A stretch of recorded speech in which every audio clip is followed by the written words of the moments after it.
Now we move on to chapter 2, where we're going to see Britain's most beautiful lake, an iconic mountain, one of the most famous passes in Cumbria, and down what's called the Struggle.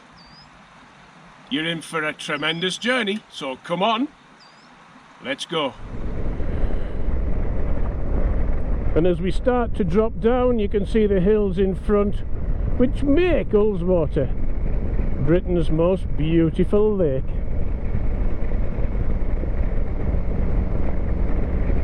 And there she is, glistening in the bottom. 7 miles long, 3/4 of a mile wide at her widest point, and 150 feet deep at her deepest point. She's totally breathtaking. And as we come through this avenue of trees, as we get to the end of this, prepare to have your socks knocked off.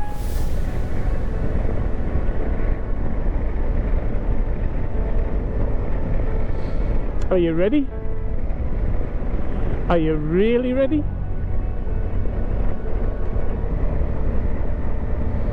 Will you just take a look at that?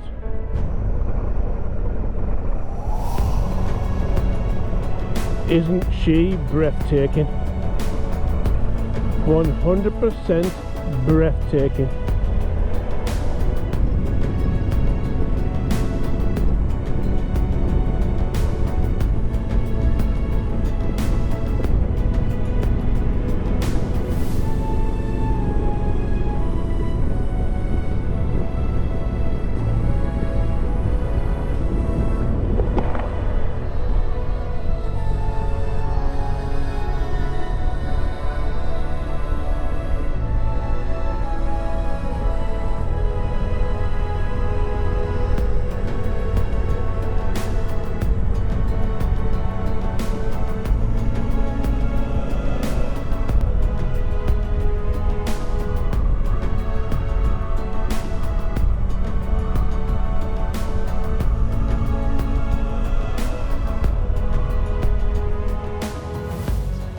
We're now on the edge of Ullswater, Britain's most beautiful lake.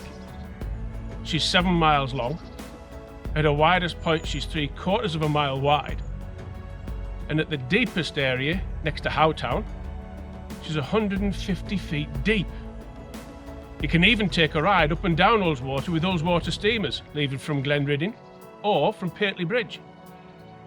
But as we ride round, you'll be able to understand why this is Britain's most beautiful lake.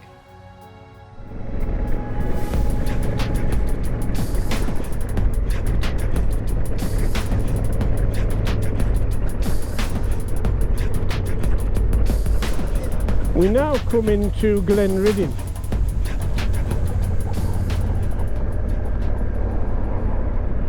Just look at that mountain over there. But in 2015, December of 2015, Glenridding was decimated. It was Storm Desmond.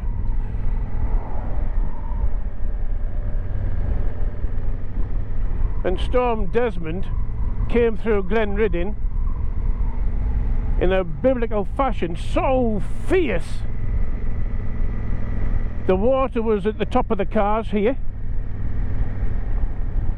And this hotel, just as we go over the stream, on the left, the Glenridding Hotel, was nearly destroyed. And it's only just opened this year, 2019, following refurbishment.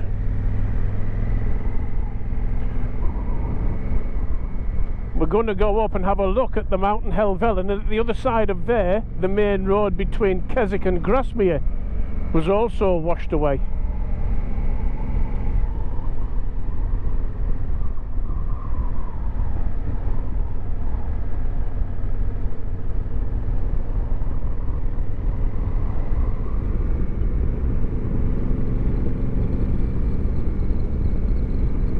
Now Glenridding, the next village down is Patterdale, and in between the two is an entrance to, I would say, one of the most famous mountains in the country, and I'm going to show you it. Until recently, I thought it was the second highest mountain in England, and I've recently discovered it's actually the third.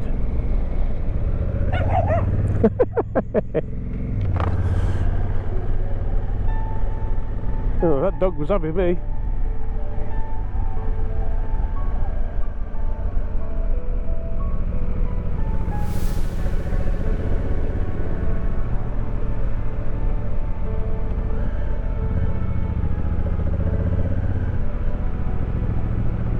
Morning.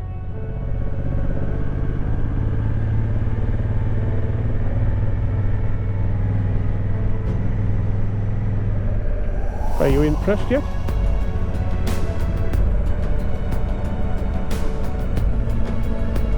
You should be, because right in front is Helvellyn.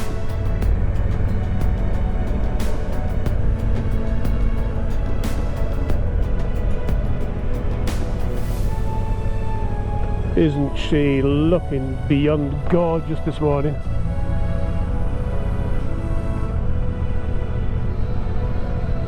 Third highest mountain in England. The other two are in Cumbria, Scafell and Scafell, S-C-A, Gaffell, so Scafell and Scafell.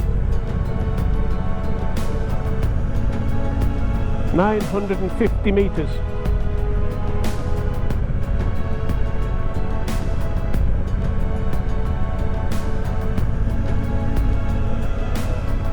It's an old volcano. An old?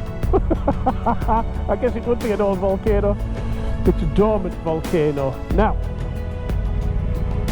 do you see the scoopy outy bit?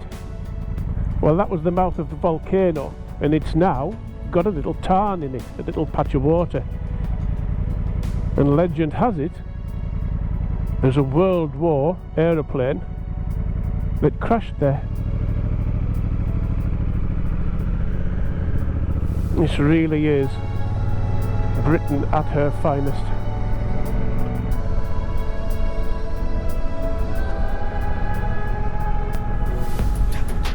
Autumn is most certainly on her way. The trees' leaves are starting to change.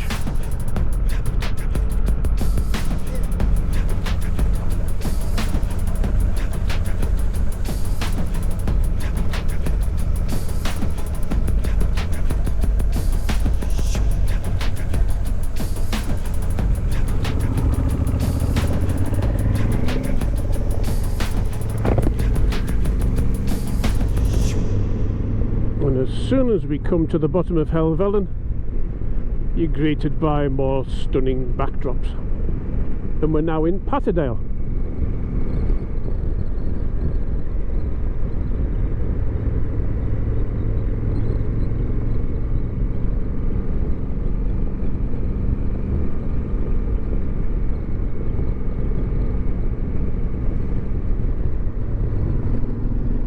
And it she opens up again as we get towards the bottom of Kirkstone Pass.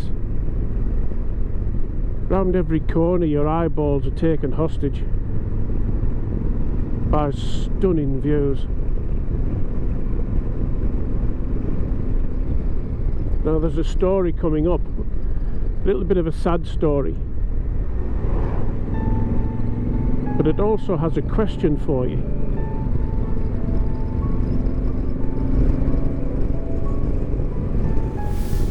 Before we go up Kirkstone Pass, which is over there,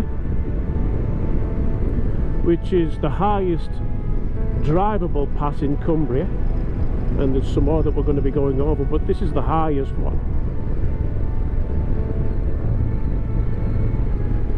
Just to the right here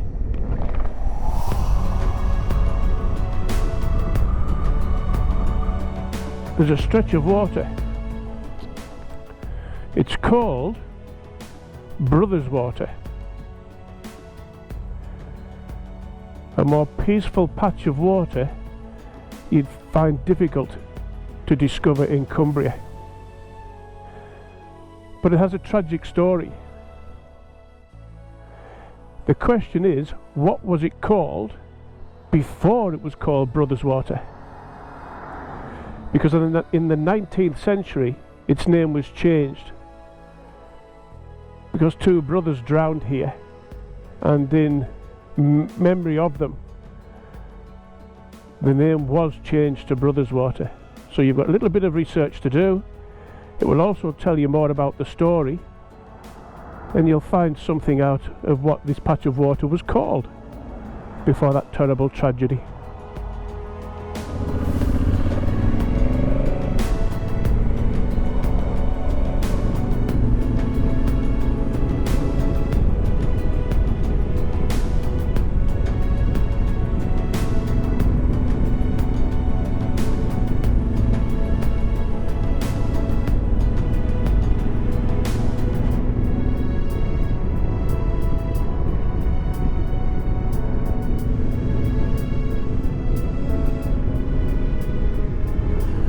And as we travel up, this is one of the areas of the country that is mentioned quite a lot through the winter time on the weather forecast. Being the highest drivable pass in Cumbria, when it snows, this is one of the first roads to get blocked, and heard many times, and Kirkstone Pass is blocked. Well, what is even more interesting is when we get to the top, you've got Kirkstone Pass in. The Kirkstone Pass in. And as soon as we get past it, we're going to turn right. An old coaching inn.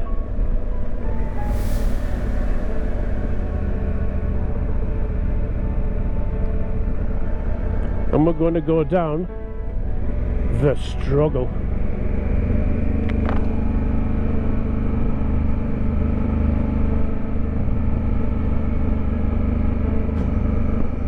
Well, just up there on the top,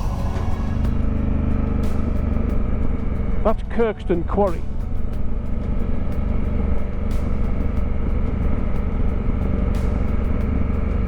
That used to extract the stone to make slate and stone products. Eventually closed down in 2012 with the loss of 39 highly skilled workmen. They couldn't compete with the products coming in from India and China and other areas of Europe. Another one of the industries that Britain has lost.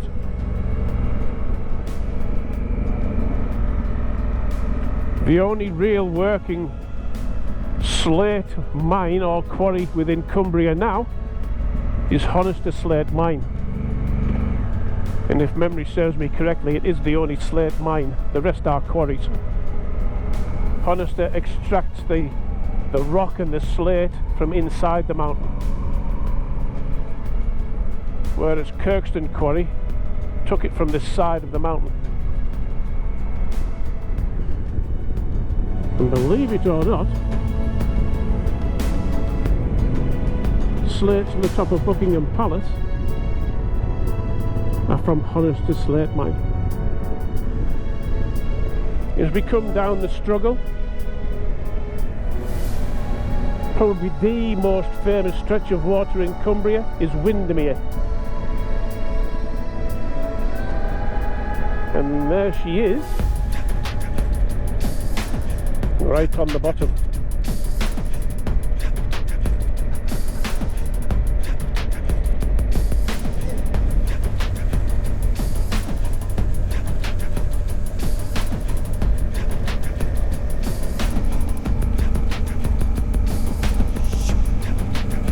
There we are now, looking over Ambleside, the spire on the church and the Langdales in the distance.